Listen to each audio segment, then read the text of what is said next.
Bienvenue dans Grâce Divine, bienvenue ce soir, bienvenue dans cette thématique qui est sur comment manifester la fertilité ou comment manifester l'héritage du Christ. Parce que lorsque on a reçu le Christ, on est héritier de Jésus-Christ, comme on a dit hier.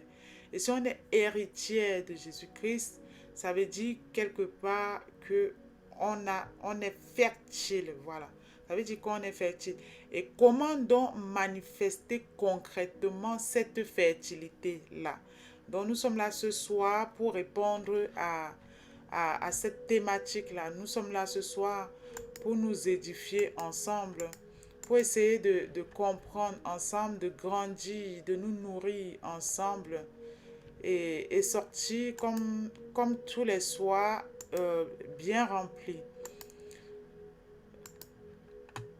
Je suis allée dans le livre de Timothée au chapitre 3, versets 7 à 8. Et il est écrit ceci, la Bible nous dit, afin qu'ayant été justifiés par sa grâce, nous devions héritiers selon l'espérance de la vie éternelle. Cette parole, elle est certaine, elle est claire. Et je veux que tu insistes sur ces choses afin que tous ceux qui ont cru Dieu s'appliquent à être les premiers, les tout premiers dans les bonnes œuvres. Pour manifester l'héritage en Christ, il y a plusieurs conditions. Voilà. Plusieurs conditions doivent vraiment être remplies. Et pour toi, femme gracieuse qui est connectée ici ce soir, il est important de connaître ces conditions-là. La première des choses, c'est avoir la foi en Dieu. Et de toute façon, dans cette vie, il n'y a rien que tu puisses faire sans la foi. La Bible nous dit ceci, oh, sans la foi, il est vraiment impossible de lui plaire. De plaire à qui? De plaire à Dieu. Car il faut que celui qui s'approche de Dieu croit que Dieu est. Et qu'il est le rémunérateur de celui qui le cherche. C'est ce que la Bible nous dit. La base des bases, c'est la foi. Si on ne met pas sa foi dans la parole divine, il nous sera impossible de manifester son héritage. C'est tout simple. Parce que logiquement, si on n'est pas en Christ, ça veut dire on n'y croit pas. Donc, avoir la foi dans l'œuvre du Christ à la croix, c'est comme un capital pour manifester tout simplement son héritage. C'est tellement simple. Autrement dit, on fera des œuvres dénuées ou dépourvues de toutes les puissances d'en haut. Et par conséquent, les œuvres qui sont dépourvues de toutes les puissances d'en haut, ces œuvres-là sont des œuvres stériles. Et toutes les œuvres qui sont attachées dans les puissances d'en haut sont des œuvres fertiles. Nous devons deuxièmement, en dehors de la foi, avoir confiance en Dieu. Il y a des personnes encore qui doutent que l'affaire de Dieu, si c'est vraiment vrai. En tout cas, si toi qui es connecté à cet enseignement, si tu doutes, moi, en tout cas, je ne peux pas douter. Parce que même le souffle de vie, c'est une sélection divine tous les jours. Et en étant donc pleinement persuadé que ce qu'il a promis, il est aussi puissant pour l'accomplir. Donc si tu crois, ça s'accomplit. Tout ce que tu crois dans ta vie, ça s'accomplit. Tu crois que ta vie est une terre fertile, elle va fertiliser. Mais si tu as des doutes sur des choses, c'est normal. Tu n'es pas convaincu, tu n'as pas la conviction des choses que toi-même tu te positionnes pour émettre. Si tu n'as pas la conviction, tu n'arriveras pas. Ça me fait penser deux enfants, par exemple, qui vont à l'examen officiel, qui se préparent pour aller à l'examen officiel. Il y a un qui étudie et y croit. Il va, il fait ses épreuves, il passe. Il y a l'autre, même après avoir étudié, mais il n'y croit pas. Du coup, il se retrouve avec la peur. Alors, ayant passé plusieurs heures quand même à étudier, il n'arrive pas. Donc, c'est ça. On doit vraiment comprendre que c'est en ayant pleinement confiance en ce que Dieu dit et fait que nous pouvons témoigner sans crainte au monde l'œuvre de Dieu dans nos vies.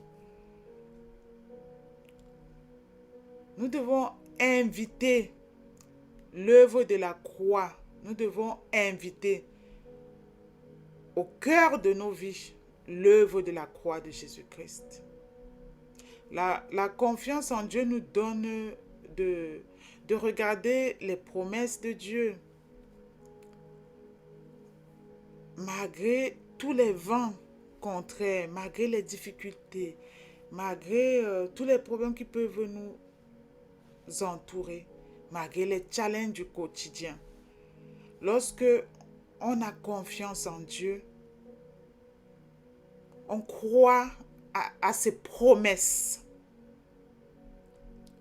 Ce que nous devons faire, nous devons lui laisser le règne de nos vies. Si dans cette vie, tu veux voir les choses se faire tout seul, laisse-lui faire pour toi. Est-ce que cela veut dire que tu vas aller t'asseoir, par exemple, ne pas travailler et espérer que les choses se fassent dans ta vie? Non, ce n'est pas de ça qu'on parle. Mais des choses sur lesquelles tu t'entêtes et que tu sais que toi-même, tu n'es pas assez armé pour pouvoir répondre, pour pouvoir apporter des solutions. Va et laisse-le faire pour toi. Laisse-le faire pour toi. Voilà. Nous devons prendre conscience que c'est Dieu qui dirige la barque de nos vies. C'est lui qui est... Donc, imaginons, nous sommes comme dans un bateau. La vie humaine est comme un bateau. Et que nous sommes tous dans ce bateau-là. Considère ta vie à un bateau. Et si tu considères que ta vie est un bateau, tu es dans ce bateau-là. Ne te positionne pas comme capitaine du bateau. Laisse Dieu être le capitaine de ton bateau. Laisse-lui être celui qui dirige la barque de ta vie. Il te ramènera certainement à bord. Il te ramènera où tu veux aller. Il te ramènera à la bonne destination. Voilà. Et c'est ainsi que tu porteras du fruit.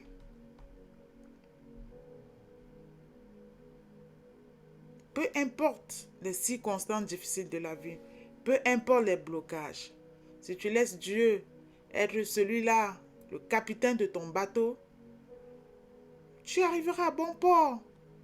Et tu manifesteras tous ces bons fruits-là pour être témoignage de Jésus-Christ ici-bas. La troisième des choses que je veux que tu comprennes aussi pour être cette personne-là fertile, tu dois marcher dans une vie d'obéissance. La parole de Dieu nous dit ceci: moi, je suis le sceptre et vous êtes les sarments. Celui qui demeure en moi et en moi, celui-là porte beaucoup de fruits. Ce n'est pas moi qui le dis. Tu veux porter du fruit. Je ne sais pas quel est ton projet pour cette année 2022. Si tu es dans grâce divine, nous sommes convaincus que tu appelles à la manifestation de Dieu de manière positive. Tu appelles son intervention pour la faveur maritale ou la stabilité dans le mariage. Et si tu es donc à ce niveau-là, demeure en Dieu. Parfois, je vois comment nous, en tant qu'êtres humains, même en tant qu'enfants de Dieu, nous sommes des personnes infidèles. J'ai souvent remarqué ça, parfois même dans des formations. Il y a des gens qui vont même payer des formations et ne vont pas suivre ces formations-là correctement. D'autres vont venir un jour, 2 jours et partir. Un jour ils sont là, un jour pas. Ça, c'est de l'infidélité dans des engagements qu'on a soi-même pris. Et cette infidélité-là, ça peut se manifester aussi envers Dieu. Un jour, on pense à le louer. Un jour, on n'est pas là. Un jour, lorsque on est dépassé par les problèmes, on est plus là pendant les saisons où on est submergé par les problèmes. Et lorsque le problème tend à s'apaiser, on disparaît. Et on fait la lumière éteinte. On joue au jeu de feu de lumière, comment on appelle ça? Les jeux de lumière. Et j'ai envie juste de dire que c'est dommage. Avec Dieu, il faut être fidèle. Il faut vraiment être fidèle.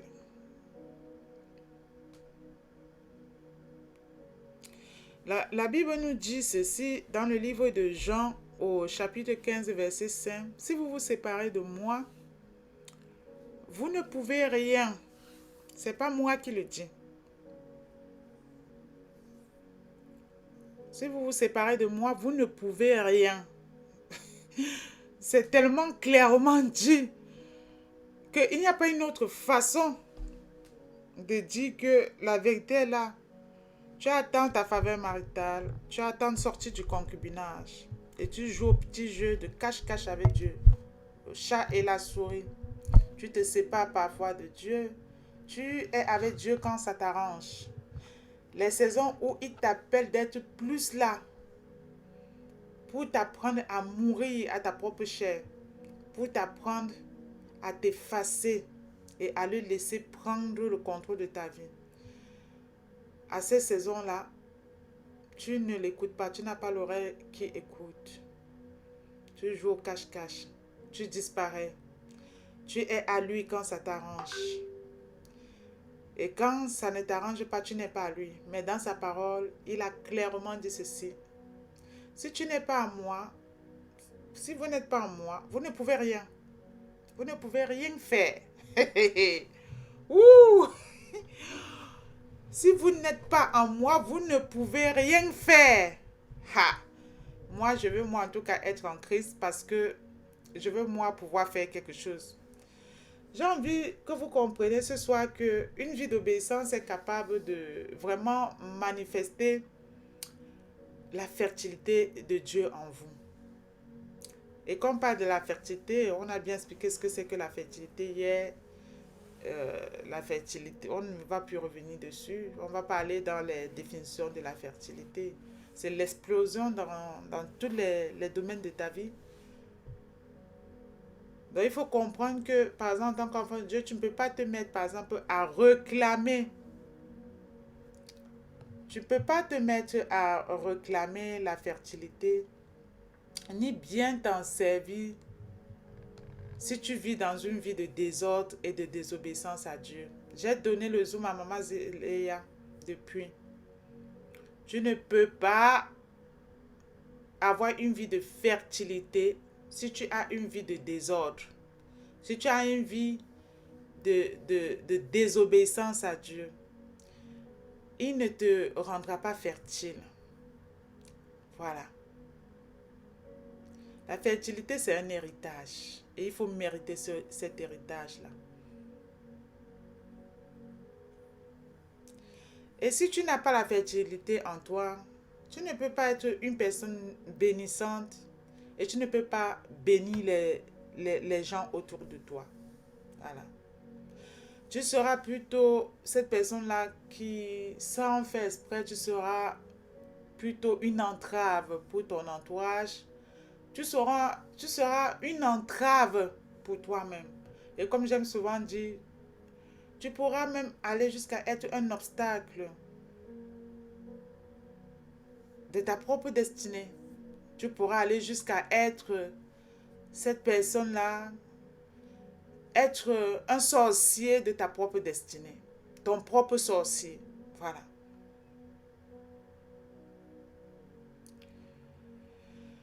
Donc, j'aimerais Aussi que tu comprennes que pour développer la fertilité, tu dois apprendre à avoir la maturité spirituelle. J'aime souvent dire ça parce que oui, la maturité spirituelle est juste nécessaire dans plusieurs sphères dans cette vie.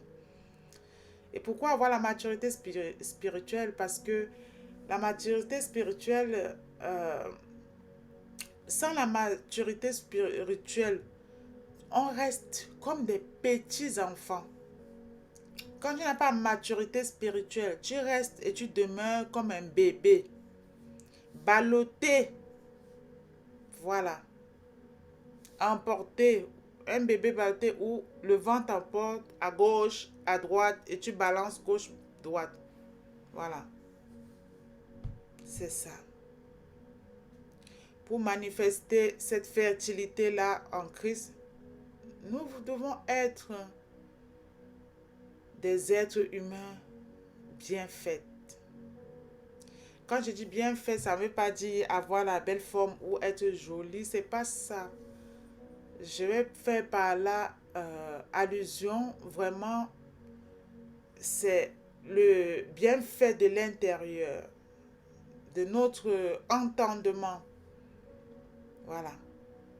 Et pour être bien fait de l'intérieur, pour parvenir à être même bien fait de l'intérieur, nous devons prendre le temps de lire avec soin la parole de Dieu.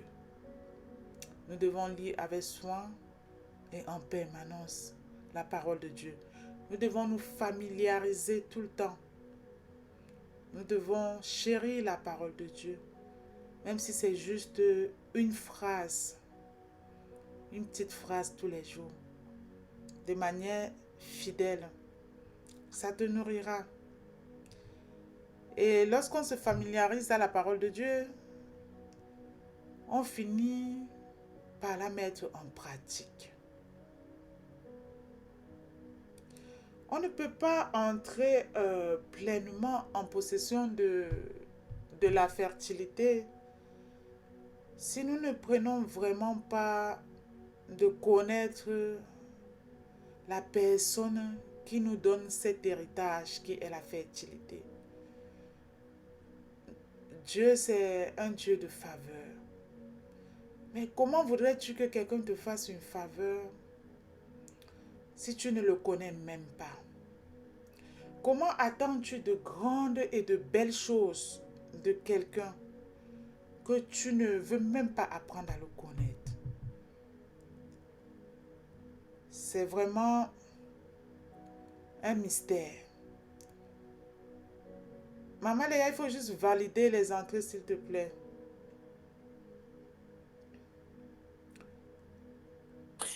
Maman, Attends, c'est à toi. attends.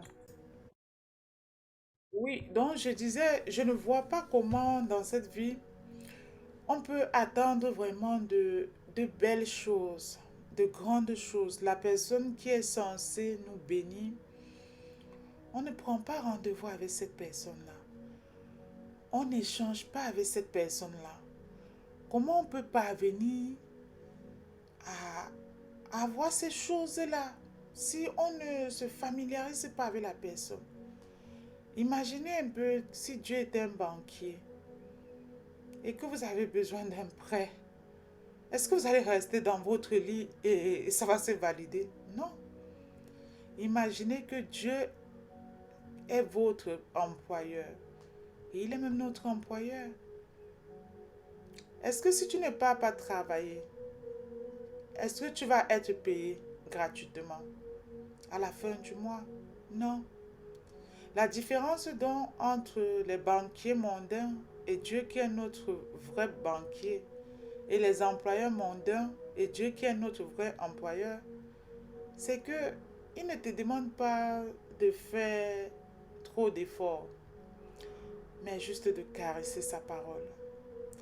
Il te demande d'être en cohésion avec lui. Et je ne vois pas comment on peut être en cohésion avec quelqu'un si on ne connaît pas la personne. Si on ne se familiarise pas à ce qu'il nous a demandé. Il nous a dit que ce livre de la loi ne te quitte pas Si tu ne te familiarises pas au livre de la loi, comment tu vas connaître? Parce que le livre de la loi, c'est l'endroit où sont notés les préceptes de Dieu, les recommandations. C'est un peu comme si tu veux faire un gâteau et on te dit la recette est dans tel livre. Et sans aller prendre ces recettes-là pour faire ton gâteau, tu n'arriveras pas. Tu vas tout faire un genre de gâteau déposé, mais tant que tu n'as pas suivi scrupuleusement ce qu'on t'a dit, d'aller lire tel truc dans la recette, tu vas faire que à ta tête, en ta manière, et ça va sortir avec tous les manquements et toutes les insuffisances. Tu vas beau te dire que, ah, le gâteau là n'est pas bon. Mais est-ce que tu es allé lire la recette? Quelqu'un d'autre qui va aller prendre le temps de lire la recette et suivre pas à pas ce qui a été dit. On est bien entendu que nous tous, on aura fait le gâteau, mais seuls ceux que le gâteau réussira, seuls ceux-là qui auront pris le temps d'aller lire correctement la recette et de mettre en pratique pas à pas. Je prends cet exemple pour vraiment amener chacun à comprendre que pour bénéficier de la fertilité, hériter de la fertilité, tu dois aimer Jésus-Christ. Voilà. Tu dois même aller jusqu'à l'imiter. Tu dois l'imiter. Tu dois imiter sa façon de faire, comment il était avec les gens. C'était cette personne-là qui aimait aider à soigner les gens, qui aimait les gens, même sans les connaître, et qui ne pensait qu'au bien des gens. Vous devez l'imiter. Il faut imiter la personne de Dieu. Mettre sa parole en pratique. C'est en agissant ainsi que nous pouvons jouir pleinement de notre fertilité, de cet héritage-là qu'il aura mis en nous. Et ainsi nous pouvons porter de dignes fruits au nom de son beau nom, à lui seul la gloire. Donc, de ce que nous nous sommes dit hier et aujourd'hui, nous comprenons que pour manifester vraiment la fertilité dans cette vie, il faut premièrement connaître ce qu'est la fertilité et ensuite mettre les conditions nécessaires dont nous venons d'aborder pour vivre cette fertilité-là. Donc pour que cette fertilité-là soit bénissante et enrichissante. Voilà. Donc c'est ce qu'il y a à faire. Donc je suis à la fin de cette exhortation. Je vais arrêter l'enregistrement et comme ça nous allons ensemble prier. L'obéissance en Christ, nous avons parlé. Nous devons avoir la foi et nous devons vraiment avoir la maturité spirituelle. C'est des choses, on a déjà parlé d'une manière ou d'une autre. Ça ne fait pas de mal de le répéter parce que je vois comment les gens fonctionnent. Ils courent de gauche, droite, courent de gauche, droite, croient que c'est comme ça que les choses peuvent se faire et toutes seules. Non. Il faut s'asseoir et faire sa part et correctement.